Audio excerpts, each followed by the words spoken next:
ہر معاشرے میں جھوٹ کو گناہ تصور کیا جاتا ہے اور جھوٹ کی نوعیت کے حوالے سے کوئی نہ کوئی سزا بھی مقرر ہوتی ہے۔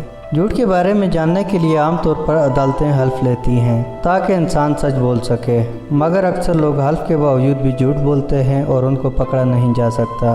دنیا کے ایک ملک ایسا بھی ہے جہاں ایک ایسی عدالت موجود ہے جو جھوٹ اور سچ کا فیصلہ منٹوں میں کر لیتی ہے۔ مصر کے اندر بشا نامی ایک عدالت موجود ہے جو کہ ایک روایتی عدالت ہے اور اس کا استعمال سیرام میں رہنے والے بدو کرتے ہیں۔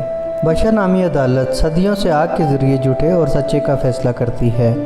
موجودہ دور میں اس عدالت کے جج کے فرائض امیر عیاد ادا کر رہے ہیں جنہیں امیر کہا جاتا ہے۔ امیر عیاد کی 14 پشتیں اس عدالت کے جج کے فرائض انجام دے چکی ہیں۔ امیر عیاد کو بھی ان کے والد نے مرنے سے قبل سورہ فاتحہ پڑھنے کے بعد اپنی گدی پر بٹھایا تھا۔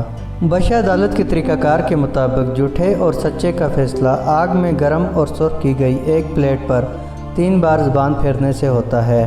امیر عیاد کے مطابق ان کے پاس ایک عورت کا کیس آیا۔ اس عورت کے شوہر کو اس پر شک تھا کہ اس نے اس کے کچھ پیسے چوری کیے ہیں، مگر جب بشا کی عدالت میں مقدمہ پیش کیا گیا تو اس عورت نے لوہے کی گرم پلیٹ پر 3 بار زبان پھیری۔ چونکہ وہ سچی تھی، اس کی وجہ سے اس کی زبان کو کسی بھی قسم کا نقصان نہیں پہنچا اور اس عورت کو بری کر دیا گیا۔ جرم ثابت ہونے پر بشا کی عدالت کے پاس اس بات کا بھی حق موجود ہے کہ لوگوں پر جرمانے عائد کر سکے۔ تاہم بشا کی عدالت کے مصر کے آئین میں کہیں بھی گنجائش موجود نہیں اور حکومت اس پر پابندی عائد کر چکی ہے۔